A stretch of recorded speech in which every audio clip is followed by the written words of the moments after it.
हरिओम मित्रों, ज्ञान मंत्र में आप सभी का हार्दिक अभिनंदन है और ईश्वर आप सबका मंगल करे।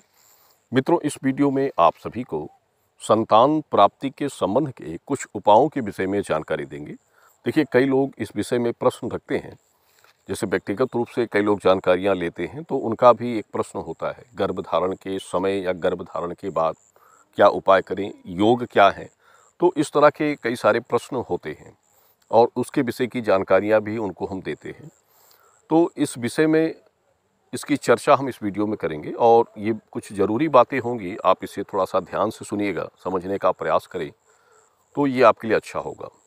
देखिए, सबसे बड़ी चीज़ होती है कि किसी भी विषय का उपाय, जैसे संतान की प्राप्ति करना चाहते हैं, उसके लिए क्या उपाय आपके लिए सही होगा, योग क्या सही होगा, पुत्र की प्राप्ति कुछ लोग करना चाहते हैं, उनके लिए क्या सही होगा, क्या करना चाहिए, और गर्भधारण के पहले या बाद में क्या करना चाहिए। तो जैसे कुछ लोग धन की प्राप्ति करना चाहते हैं, नौकरी व्यवसाय में तरक्की हो जाए, उसके लिए उपाय करना चाहते हैं। अपने अपने सबकी समस्याएं होती हैं, सबका प्रश्न होता है।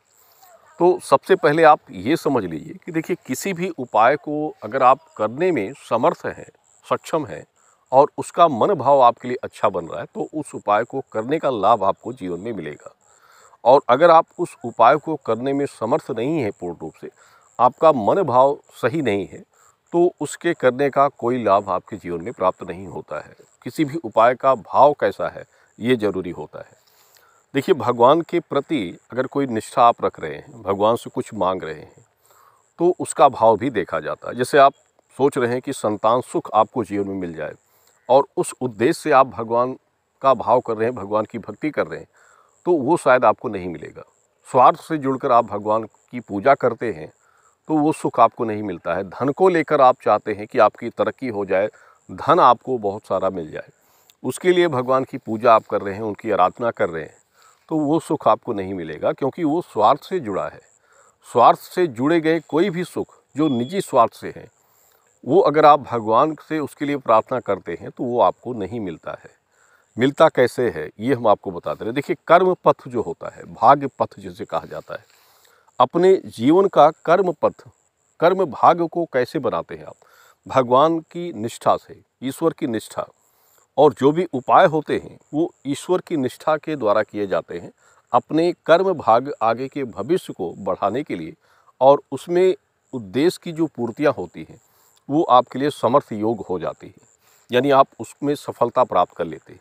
लेकिन उस भाव में, उस पूजा में आपका स्वार्थ नहीं छुपा होना चाहिए कि सिर्फ एक ही स्वार्थ है आपकी भगवान की भक्ति पर, क्योंकि भगवान भी देखते हैं कि ये व्यक्ति हमारी जो पूजा कर रहा है तो सिर्फ एक स्वार्थ से जुड़कर कर रहा है।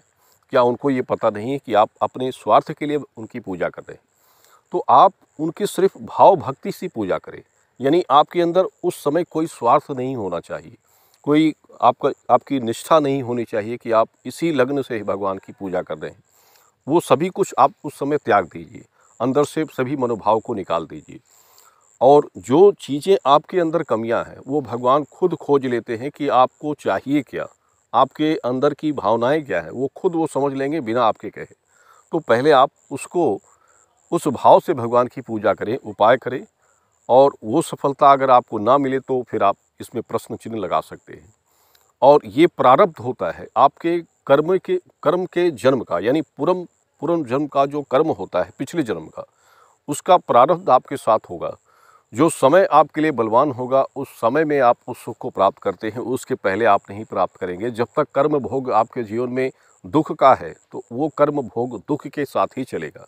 जब सुख का कर्म भोग प्रारब्ध आपके जीवन में जुड़ेगा तो आप सुख को पाइएगा, अपनी इच्छाओं को पाइएगा, अपने लाभ को पाइएगा।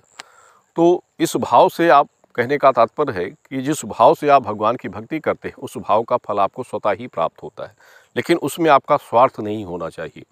जो भी उपाय हम बताते हैं तो उस उपाय का अर्थ यही होता है कि आपका कर्म पथ सुधरे, यानी आपका कर्म सही हो जाए, जो आपके अंदर की कमियां हैं वो दूर हो जाएं, जो आपके अंदर खोट है, जो आपके अंदर मैल है वो निकल जाए।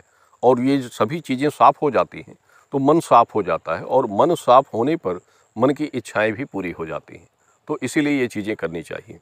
मुख्य रूप से जैसे स्त्री होती है, स्त्री का गुरु जो होता है, किसी की जन्म कुंडली में गुरु देखे जाते हैं। गुरु एक ऐसे ग्रह होते हैं जो आपके वंश को बढ़ाते हैं, यानी आपकी वंश की वृद्धि को देते हैं। बिना गुरु की कृपा के किसी भी जातक को वंश का सुख प्राप्त नहीं होता है। गुरु प्रबल होते हैं। गुरु बृहस्पति की कृपा जब तक आपके जीवन में नहीं बनती है तो आप उस चीज़ को तरसते हैं तब तक, जब तक वो बलवान नहीं होंगे, जब तक उनकी कृपा आपके जीवन में नहीं बनेगी। और गुरु की पूजा, उपासना, उनकी प्रसन्नता आपके जीवन में उस सुख को पूरा करती है। इसलिए उनके प्रति जो भी निष्ठा उपाय है उसको आपको जरूर करना चाहिए। और अगर आप ये सब नहीं करते हैं तो अपनी इच्छाओं का त्याग कर दीजिए, यानी अपनी जो मन की कामनाएं हैं उसको आपको नहीं करना चाहिए। ये नहीं सोचना चाहिए कि आप अपनी उन कामनाओं को पूरा करेंगे। देखिए, समस्याएं हैं तो उसका इलाज करना आवश्यक होता है। अगर समस्या नहीं है तो बिना इलाज के ही आप सफल हो सकते हैं, उसकी कोई आवश्यकता नहीं है। लेकिन अगर समस्या है जीवन में किसी प्रकार की तो उसका उपाय जरूर करें। और गुरु ब्राह्मणों के वचनों का, उनके आदेशों पर आपको चलना आवश्यक होता है कि आपको अगर कोई अच्छी बातें बता रहा है तो उसका ध्यान रखना आवश्यक होगा। उन बातों का स्मरण करना और उनको लेकर चलना अपने जीवन में आपके जीवन की सफलताओं की मूल सीढ़ी होती है। और अगर आप उस सीढ़ी पर नहीं चढ़ना चाहते हैं तो फिर ये आपकी इच्छाओं के ऊपर निर्भर करता है। हम तो यही चाहते हैं कि सभी अपने जीवन में अपनी कामनाओं को प्राप्त करें, अपनी खुशियों को प्राप्त करें, धन के रूप में, संतान के रूप में, नौकरी विवाह के रूप में। और आपकी खुशियां ही आपके जीवन का मूल आधार होती हैं, क्योंकि जीवन में हर इंसान चाहता है कि उसके जीवन में खुशी आए, दुख ना आए। लेकिन खुशी तभी आती है जब आप उस अनुसार कार्य अपने जीवन में करते हैं। दुख और सुख एक समान होते हैं, बराबर के श्रेणी में, लेकिन जिस प्रकार का कर्म आप लेकर चलते हैं वो कर्म भोग आपको सुख और दुखों का कारण बनाता है। तो वो कर्म करें जो आपको जीवन में आपके कर्म पथ भाग्य को अच्छा बनाए और आप सुख को भोगें, दुख को छोड़कर सुख को भोगें। वो आपके ऊपर निर्भर करता है। तो ये बातें आपको समझनी चाहिए। और अगर आप इसमें प्रश्न चिन्ह करते हैं, बार बार प्रश्न चिन्ह लगाते हैं, तो फिर जीवन प्रश्न चिन्ह पर ही रह जाता है। फिर आप अपने जीवन में ढूंढते रहते हैं कि इस प्रश्न का उत्तर क्या होगा और ये काम कैसे होगा, कब होगा। ये आपके प्रश्नों पर ही रह जाता है। जीवन आप अपने प्रश्नों में ही और उत्तर को खोजने में ही बिता देते हैं, मिलता कुछ नहीं है। तो सबसे ज़रूरी होता है कि आप जो मार्गदर्शन आपको मिले उसका पालन प्रथम आपको करना चाहिए। अगर आप स्वेच्छा भाव से प्रथम पालन उसका करते हैं तो निश्चित रूप से आपके जीवन में सफलता प्राप्त होती है। और कई लोगों को हुई है, हमने उदाहरण स्वरूप ये देखा है। किसी भी माध्यम से आप कोई भी ज्ञान प्राप्त करें, कोई भी शिक्षा प्राप्त करें, तो उसका अनुसरण आप अपने तरीके से, मन भाव से, सही विचार से करिए। वो आपके ऊपर निर्भर करता है। अगर आप उसको सही मन भाव से उसका आचरण करते हैं, विचार करते हैं, तो कभी आप अपने जीवन में निराश नहीं होते हैं और किसी भी कामनाओं की प्राप्ति के लिए आप अपने जीवन में मलिन नहीं होते हैं। आपकी सभी कामनाएं पूरी हो जाती हैं। तो ये आज के विषय की कुछ जानकारी थी। और जो लोग गर्भ धारण कर रहे हैं संतान के प्रति या गर्भ धारण हो चुका है, उन सभी को चाहिए कि जीवन में इस हरि नाम के साथ अपने जीवन को बिताइए और अपनी कामनाओं को पूरा करने के लिए भगवान के सामने भक्ति भाव से, निस्वार्थ भाव से उनकी पूजा और उनके मंत्र स्तुति का पाठ करिए। ये आपके कर्म, भाग्य और इच्छाओं की कामनाओं का सबसे बड़ा विषय होता है। लेकिन भाव ये नहीं हो कि आप किस कार्य के लिए भगवान की भक्ति कर रहे हैं।